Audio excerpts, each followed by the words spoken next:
Young and the Restless Spoilers Friday, October 4th reveal that Daniel is facing the harsh reality of losing Heather, the person he once loved deeply. Even though he saw her body in the morgue, it still feels like a nightmare that has not ended. Daniel feels like he is drowning in invisible pain, when the true emotions have not yet penetrated his heart. Facing the reality that Heather is no longer there is more difficult than anything he has ever experienced. Daniel's grief does not stop at his own pain.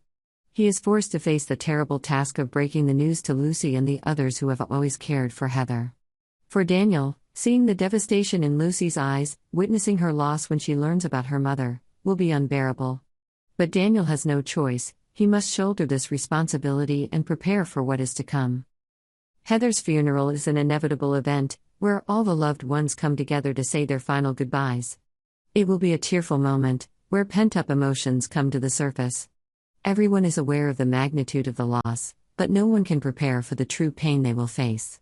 Daniel and Lucy, in particular, will be pushed into the depths of grief, as they try to say goodbye.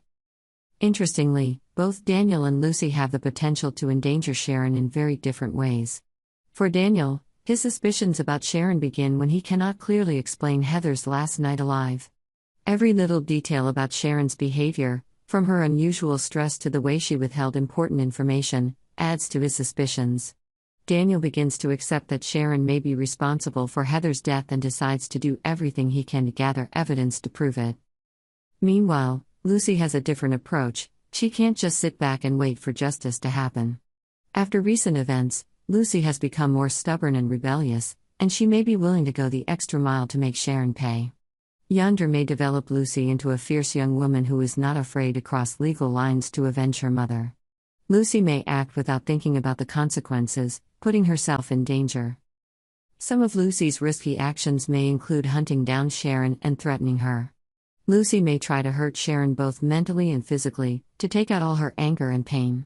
Although Sharon tries to cover her tracks, her actions become more and more shady, and that only raises the suspicions of both Daniel and Lucy. Sharon will not only have to deal with Daniel and Lucy's pursuit, but also Phyllis's hatred.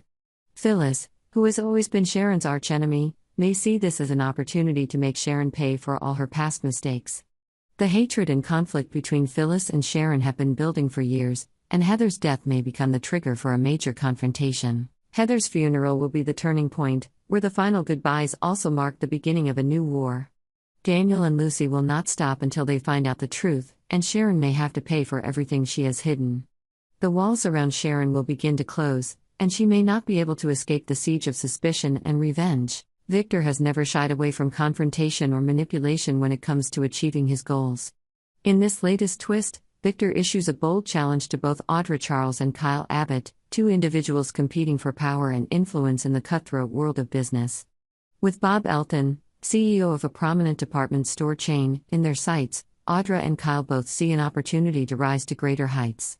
However, Victor has something else in mind. The challenge he issues is more than just impressing Bob Elton. Victor wants Audra and Kyle to put their differences aside and work together as a unified team to ensure the success of Audra's new product line. The stakes are high. Securing this deal could elevate both their careers and their influence within Newman Enterprises. However, there is one big question: can these two strong, independent individuals really work together? Driven by ambition, Audra sees herself as a rising star at Newman, determined to make her mark. Meanwhile, Kyle, who has recently split his loyalties between the Abbotts and the Newmans, faces conflicting interests. Victor's test of their teamwork will not be easy. The tension between them could be the key to success or the catalyst for a disastrous failure. And in the world of Genoa City, failure is not an option. If Audra and Kyle can combine their talents, they could secure a major victory for Newman Enterprises and Victor. But the question remains: will their egos allow them to work as a cohesive unit, or will their personal agendas unravel the alliance before it even begins? While Audra and Kyle face their own corporate battles, behind the scenes, another plan is taking shape. Diane Jenkins and Jack Abbott have their own strategy meeting, but the purpose remains a mystery. Is it just about Jabot, the family business that has been at the center of so many Abbott conflicts? Or does this meeting have deeper implications for their son, Kyle? Diane, always calculating, may very well be plotting to lure Kyle back to Abbott, where his loyalty will benefit both her and Jack. She has long viewed Newman Enterprises as a threat to her son's future, and the idea of Kyle being influenced by Victor Newman may not sit well with her. This strategy meeting may very well be an attempt to win their son back from the Newmans and cement the Abbott legacy. However, there is another possibility brewing. Jack Abbott, a man who has been at odds with Victor for decades, may have his own reasons for this strategy meeting. Is Jack laying the groundwork for a plan to take down Victor Newman once and for all? Jack and Victor's feud has seen countless twists and turns over the years, and this could be the latest chapter in their ongoing rivalry. Fans will have to tune in to see what Diane and Jack are up to, and whether their plans are more family or work-related, or both. Amidst all the corporate action, Daniel Romalotti is facing a personal tragedy that could leave him completely devastated. He's been struggling to move forward after a string of heartbreaks recently, but this time, the news he receives could be too much to bear. Daniel already knows that his ex, Heather, may be gone forever. But the mystery surrounding her disappearance deepens with each passing day.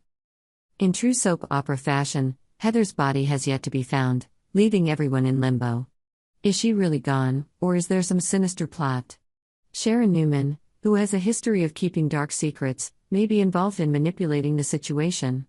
It is highly likely that Sharon used Heather's phone to send the fake text messages to Daniel. If Heather was indeed responsible for sending Daniel the breakup text, it may have been a ploy orchestrated by Sharon to distract attention from the real crime.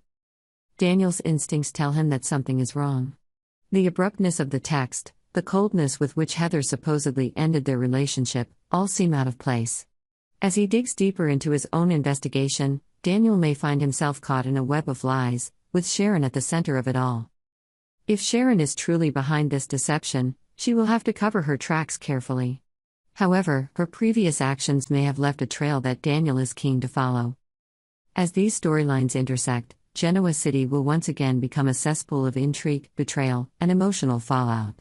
Audra and Kyle's professional rivalries, Jack and Diane's secretive strategies, and Daniel's heartbreaking loss all come together. It all started with a terrifying night where Sharon seemed to lose control in a delusional rage. Both Heather and Sharon blacked out under unclear circumstances, but the outcome was tragic. Heather unfortunately passed away, and all the initial evidence pointed to Sharon, making her the prime suspect. If convicted of murder, Sharon's life would end, not behind bars, but in a facility for the criminally insane. For Sharon, being imprisoned meant not only the loss of freedom, but also the loss of the opportunity to make amends for past mistakes. However, this complex plot is not as simple as it seems. Although all the evidence points to Sharon, something still doesn't add up. Sharon, despite her many psychological ups and downs, has never been portrayed as someone who would lose control and kill. Viewers begin to wonder, did Sharon really kill Heather in a fit of rage, or was she the victim of a conspiracy? As the investigation continues, the details surrounding the night Heather disappeared become increasingly murky. Sharon has no memory of exactly what happened, and all she has is a vague memory of arguing with Heather before everything suddenly went dark. This raises the big question, could Sharon have been framed? If Sharon was framed, who would have had the motive to do it? This is the biggest plot twist. Which character in the world of the young and the restless could be behind the framing of Sharon, and for what reason? A number of potential suspects come to mind. Phyllis Summers, who has long held a grudge against Sharon, may have planned to make Sharon pay for all the hurt she feels. Phyllis has always been a strong, determined woman who is not afraid to use any means to achieve her goals. However, did Phyllis really push things to the point of murder? Besides Phyllis, there may be other characters who have motives for wanting to harm Sharon. Secrets in the business world of Newman Enterprises or Abbott may have made Sharon a card that someone wants to eliminate. This could expand the scope of the investigation to characters like Victor Newman, Jack Abbott, or even Audra Charles, who are plotting in the power struggles in Genoa City. While Sharon faces increasing pressure from the investigation, Daniel Romalotti and Lucy, who both lost their loved one Heather, are not sitting still. Daniel, heartbroken and desperate, begins to suspect that Heather's death was not an accident. He is determined to find out the truth, even if it means confronting Sharon, whom he once considered a friend. Lucy, who has become younger and wilder since her mother's death, is not afraid to show her anger and determination. She may be willing to go to unexpected lengths to hold Sharon accountable. While Daniel seeks justice through legal means, Lucy may take matters into her own hands. Her determination may put Sharon and those around her in greater danger. As the investigation progresses, the pieces of the puzzle gradually come together. The details before and after Sharon and Heather both lost power need to be clarified. The truth about Heather's death may not be as simple as a murder committed by Sharon. Viewers begin to question what really happened and who could be behind it all. One thing is for sure, Sharon will not easily recover from this nightmare. Whether or not she is the victim of a conspiracy, she faces dire consequences. Everyone around her, from Daniel to Lucy to Phyllis, has reason to suspect her, and the pressure is mounting. The emergence of a mysterious figure or surprising piece of evidence could be the key to solving the case. Could Sharon have survived all this if she had been framed? And if so, who is behind this dark curtain? If Heather's body is found, her funeral will be a turning point in the lives of everyone involved. Phyllis will be devastated by her loss, and her grief may push her into drastic action. Heather's funeral will not only be a moment to say goodbye, but also the first step in bringing Sharon to justice, if the evidence does not support her. On the other hand, if Sharon is cleared, the event will bring to light the plots and secrets that her enemies have tried to hide. Heather's funeral could be where conflicts, emotions, and dark plans come to light. Subscribe to Yonder for the latest news on our channel.